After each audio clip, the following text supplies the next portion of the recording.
मैं मोहम्मद सलमान सिद्दीकी और मैं जामा गिलास मार्केट का दुकानदार हूँ। मैं औरंगजेब। मैं गुज़िश्ता तकरीबन 33 साल से प्रिंटिंग की फील्ड से वाबस्ता हूँ।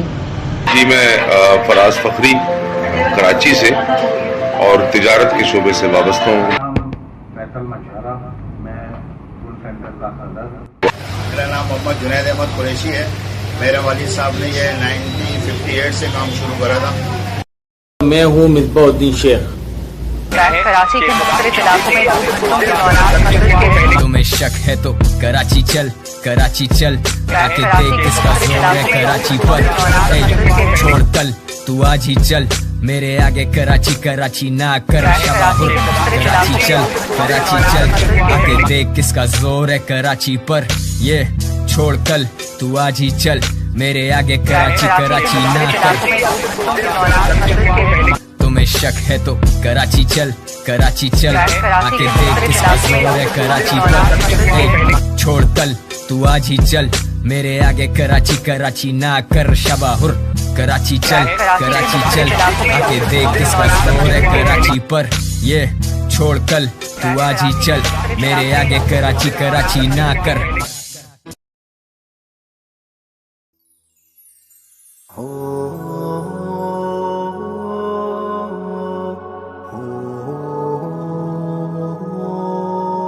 रमज़ान रमज़ान रमज़ान रमज़ान।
आऊज़ु बिल्लाहि मिनश शैतानिर रजीम, बिस्मिल्लाहिर रहमानिर रहीम।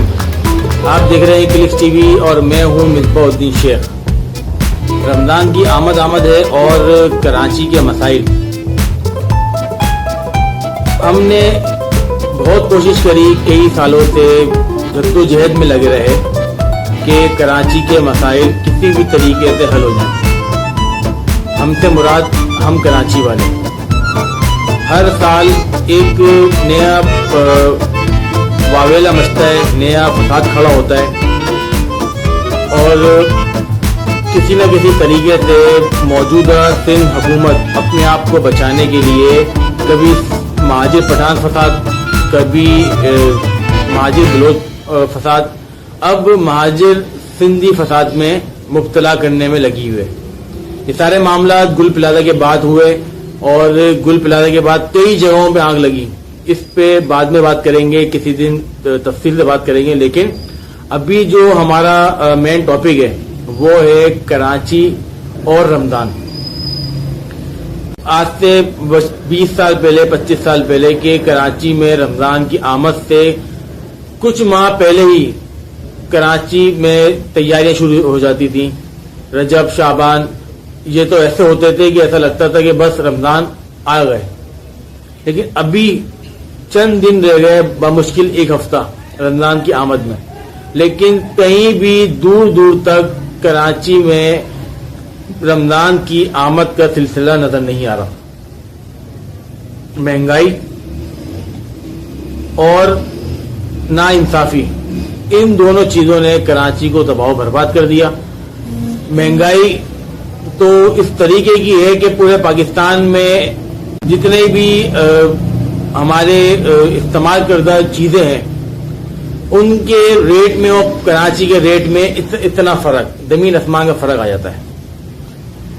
और बात की जाए नाइंसाफी की, तो नाइंसाफी तो इस तरीके की है कि ना हमें बिजली मिलती है, ना हमें पानी मिलता है, ना हमें कोई चीज ऐसी मैसर है जिसमें हम सुकून से जिंदगी गुजार सकें।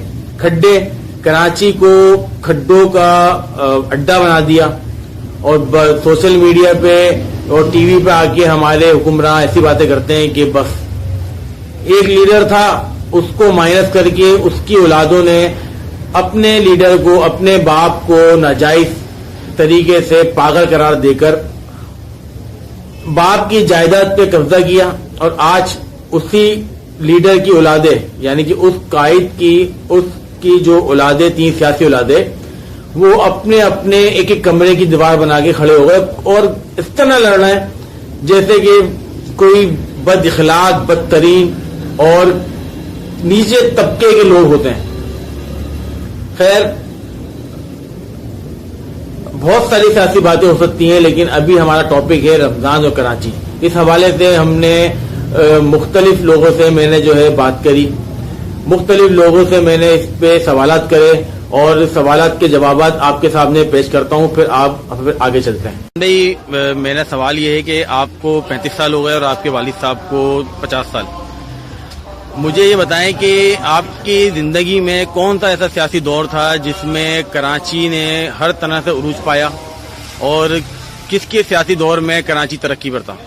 माजरत के साथ कि किसी भी सियासी जमात के दौर में कराची ने तरक्की नहीं। हम अपने बचपन में कराची को ज्यादा बेहतर देखते थे और अब जो कराची नजर आता है वो हम माजी याद करके हम सोचते हैं यार वो ज्यादा अच्छा था। इसकी निस्बत दूसरे शहरों ने जरूर तरक्की की। जैसे बड़े शहरों के अंदर हम काउंट करें तो लाहौर ने बहुत तरक्की की, इस्लामाबाद ने बहुत तरक्की की, पेशावर मेरे चक्कर लगे तो वहां भी बहुत अच्छा माहौल, बहुत तरक्की की। लेकिन कराची, माजरत के साथ, किसी भी सियासी जमात ने कराची को इस तरह से ट्रीट नहीं किया कि ये कहा जाए कि उस सियासी जमात के दौर में कराची में तरक्की हुई। तकरीबन मैंने जो अपने होशोआबाद में देखा है वो जनरल परवेज मुशर्रफ का दौर था। माशाल्लाह सब खुशहाल भी थे और कराची माशाल्लाह बड़ा रौनक वाला था उस दौर में। उस कराची और कराची में जमीन आसमान का फर्क है।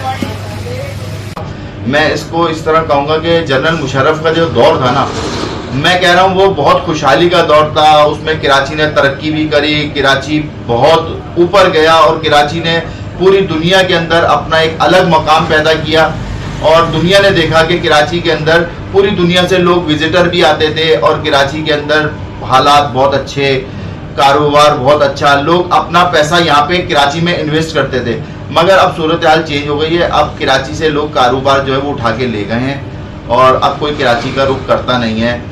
और खुद पाकिस्तान के लोग जो कराची में आके कारोबार करते थे वो यहाँ से माइग्रेट कर चुके हैं। मेरे ख्याल में सबसे जो बेहतर उरूज पर हमने कारोबार किया इस कराची शहर के अंदर वो Parvez Musharraf chief of army staff और बाद में वो सदर मुमलिकत रहे इस पाकिस्तान, हमारे मुल्क पाकिस्तान के।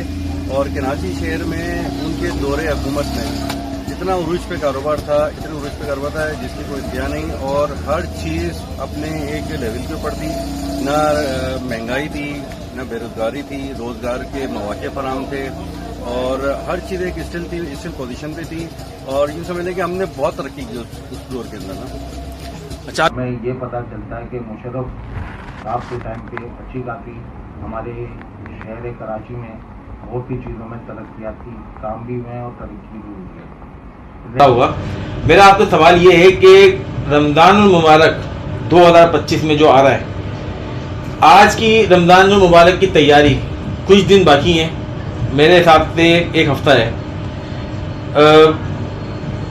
पहले की रमजान मुबारक की तैयारी और आज की तैयारी में आपको क्या फर्क नजर आ रहा है? बहुत फर्क है, बहुत ज़्यादा फर्क है। पहले जो रमजान आते थे उनकी बरकतें, उनकी नेमतें, उनकी तैयारियां बहुत उरूज पर हुआ करती थी। और इस रमजान में अभी शब बारात गई है, जिस तरह पिछली शब बारात जाती थी की कोरोना की अलग हुआ करती थी, तैयारियां होती थी, उसका पता भी नहीं लगा, शबे बारात चली गई। और रमजान का भी ऐसा ही है, अल्लाह बस अपना रहमो करम करे, वो बात और वो नहीं है कोरोना के। कराची पे मुझे उस तरीके से हकीकत है कि रमजान की तैयारी इस वक्त नजर नहीं आ रही जैसे हर साल हर दफा नजर आती है। इस दफा थोड़ा स्लो है।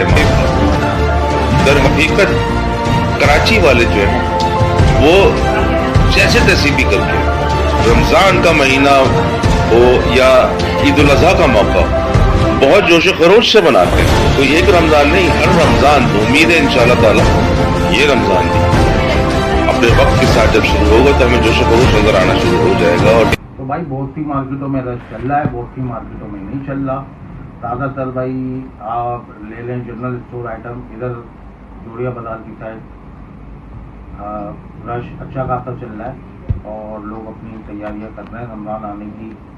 और बहुत सी मार्केटों में शॉपिंगें भी चल रही हैं और कुछ मार्केटों में नहीं हो रहा, कुछ मार्केटें चल रही हैं। तो आप इसको ले लें, लेकिन रमज़ान की तो तैयारी भाई लोग अच्छी खासी कर रहे हैं, ये तो नज़र आ रही है। देखिए, जो आपने मुझसे सवाल करा माशाल्लाह बहुत ज़बरदस्त सवाल है। रमज़ान शरीफ की आमद है और आपने कहा कि पिछले साल में 2025 में और 2026 में क्या फ़र्क है और उसकी तैयारी में। तो मिसबा भाई बात यह है कि पिछले सालों के अंदर जब रमज़ान शरीफ की आमद होती थी, जब शबे बारात आती थी, तो लोगों के चेहरों पे एक खुशी, एक मुसर्रत का इजहार होता था और वो लोग एक अपनी तैयारी करते थे कि यार हमारा रमज़ान शरीफ आ रहा है, बरकतों का महीना आ रहा है। मगर अब देखने में ये आ रहा है कि लोगों के चेहरे भी बुझे हुए हैं, कारोबारी हालात भी ख़राब हैं, बदतर से बदतर हो रहे हैं। हर बंदा इस टेंशन का शिकार है कि रमज़ान शरीफ में हम क्या करेंगे। भाई ये बताओ आप कि आपने अपनी ज़िंदगी में कौन सा ऐसा रमज़ान था आखिरी इन 30 सालों में जो आपने अभी बताया कि आपके अभी मुल्क के हालात आपने बताया, रमज़ान के हालात बताए, आपने कौन सा आखिरी रमज़ान देखा था जो खुशहाल था? मिसबा भाई आपने पिछली यादें ताज़ा कर दी। अभी आज से आप अगर 10 साल 15 साल पीछे जाते हैं तो रमज़ान शरीफ लगता था कि हाँ जी रमज़ान शरीफ आ रहा है, रमज़ान शरीफ की रौनकें होती थी, हर बंदा खुशहाल था, हर बंदे के घर में रमज़ान से पहले राशन, वो अपने घर में राशन भी डालता था और अपने बच्चों की तैयारियां भी करता था और खुशी खुशी सारे काम कर रहा होता था। फिर उसको मज़ा आता था कि यार मेरे घर रमज़ान आ रहा है। फिर ऐसा हुआ कि अपना डाउनफॉल की तरफ जाने लगा। फिर उसके बाद रमज़ान, जब लॉकडाउन में रमज़ान आया ना, तो उसके बाद से बिल्कुल ही लोगों की कमर टूट गई। तकरीबन 2008 या गालिबन 9 का रमज़ान जो था वो बड़ा खुशहाल था, अल्हम्दुलिल्लाह। रौनकें भी थी, कारोबार भी अच्छा था और सब खुशहाल भी थे। तकरीबन 17-18 साल पहले की बात बता रहा हूँ। अल्हम्दुलिल्लाह भाई, हमारा पाकिस्तान इस्लामी जमहूरियत वतन है और हमें आज़ाद मुल्क में रहते हैं, अल्लाह का लाख लाख शुक्र है। तो सवाल करा गया तो रमज़ान तो हमेशा, हम छोटे से बड़े हो गए, हमेशा बहुत भरपूर तरीके से बनाया जाता है और हर चीज़ रमज़ान के जो बड़ी रातें होती हैं, ताग रातें जिनको कहते हैं, ताग रातें हो गई, हर मस्जिदों में रश होता है, हर चीज़ में रमज़ान में हमेशा हम जो देखते हुए आ रहे हैं कि पूरे पाकिस्तान को आप लगा लें कि रमज़ान बहुत अकीदत और एहतराम से मनाया जाता है। अच्छा, आप ये बताएं कि अब वो दौर किस तरह आ सकता है, कराची को दोबारा ठीक किस तरह किया जा सकता है? जब तक हम एक सफ में नहीं खड़े हो जाएंगे, जब तक हम एक साथ एक दूसरे का ख्याल नहीं करेंगे, जब तक कराची खुशहाली की तरफ नहीं जाएगा। यहाँ मामला दूसरी तरफ चले जाते हैं। जब कराची थोड़ा सा खड़ा होना शुरू हो जाता है तो उसकी टांगें काट दी जाती हैं, उसको अपाइज कर दिया जाता है, मफलूज कर दिया जाता है, कभी किसी तरीके से और कभी किसी तरीके से कराची को फ्रंट पे आने नहीं दिया जाता। देखिए, वो दौर जो आ सकता है, जो कराची के मकामी लोग हैं, जो भी XYZ इसमें रहते हैं, यहाँ रिहाइश पजीर हैं, उन लोगों को रोजगार के मौके फराम किए जाएँ। इंफ्रास्ट्रक्चर का जो बेड़ा चढ़ा का हमारी सिंध हुकूमत ने किया है, वो बेहतर तरीके से जो कराची के लोग हैं वो पूरा कर सकते हैं।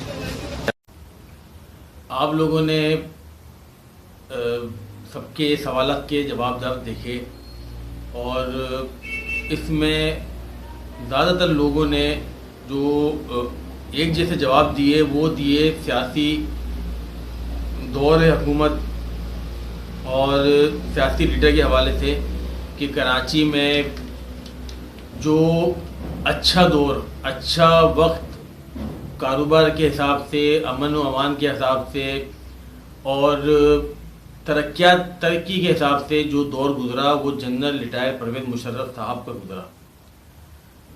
मुहिब वतन मोहसिन पाकिस्तान जनरल परवेज़ मुशर्रफ साहब वो शख्सियत थे जिनके बारे में अगर बात की जाए तो उनकी शख्सियत पर बात करने के लिए एक तवील वीडियो चाहिए और उस तवील वीडियो को अगर कुछ हिस्सों में डिवाइड किया जाए तो पता नहीं कितने हिस्से बने। ये हकीकत है कि परवेज़ मुशर्रफ साहब के दौरे हुकूमत में पाकिस्तान ने तरक्की की, कराची ने तरक्की करी और हमारे इदारों ने तरक्की करी। हमारे इदारों के तनख्वाहें बढ़ी, सबसे बड़ी बात, और हमारे शहर कराची में जितना कारोबार हुआ, जितनी तरक्की हुई तारीख में आज तक नहीं हुई।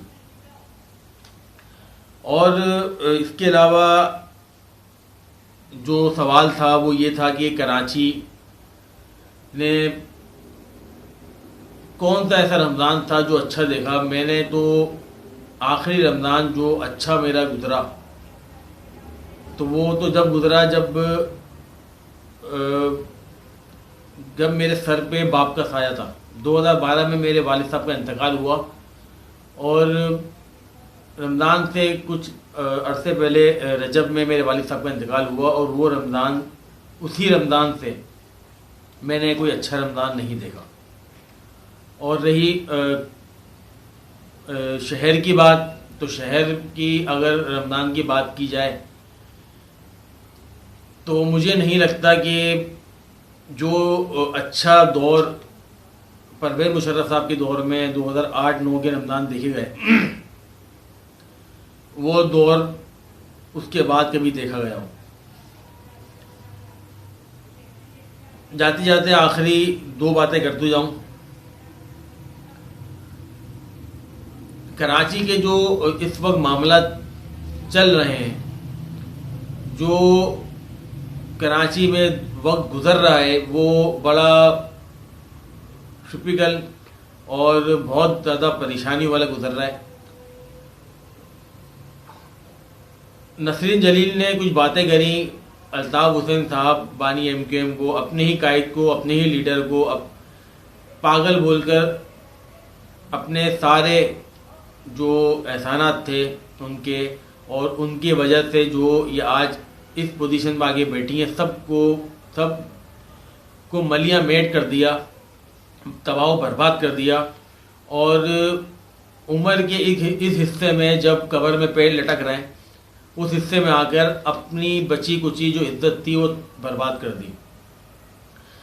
मौजूदा MQM में तकरीबन जो कारकुनान हैं या ऊपर के भी दो लोग हैं, मेरे हिसाब से सभी अल्ताफ़ी हैं तो सभी अल्ताफ़ी, लेकिन क्या कहा जाए कि उनको मौका नहीं मिल रहा कि वो अपने आप को जाहिर कर सकें, अपने लीडर की बात कर सकें।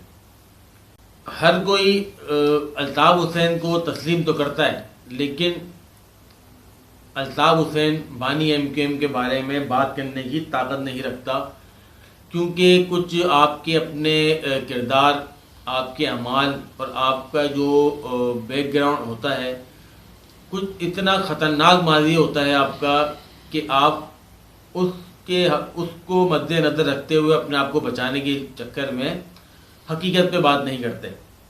कराची में हर कोई, ख़ासकर जो कराची की सियासी जमात है MQM, हर शख्स लीडर बनने की कोशिश कर रहा है। कोई भी इस बात को तैयार ही नहीं है एक्सेप्ट करने के लिए कि लीडर सिर्फ एक ही होता है और उसकी जगह कोई भी नहीं ले सकता।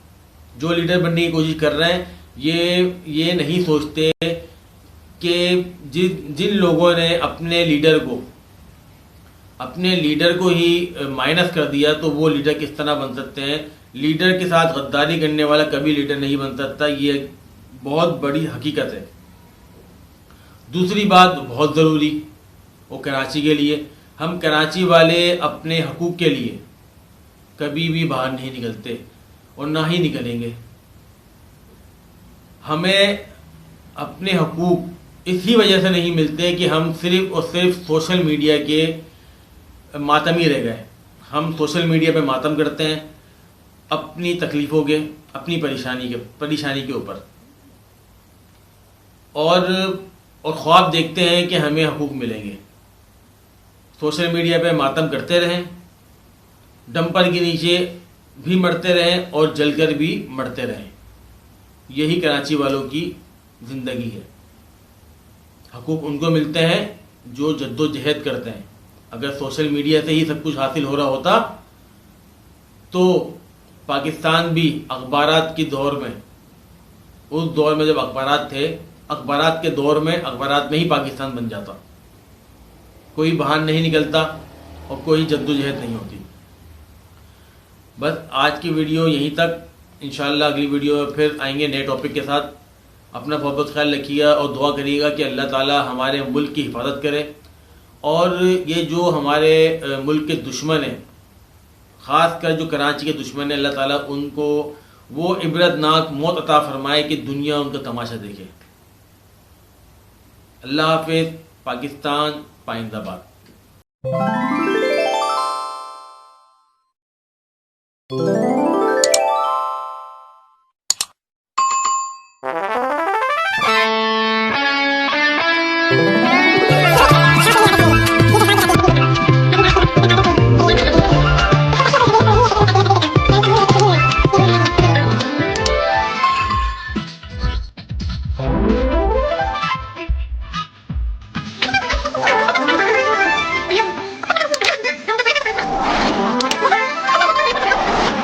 Okay.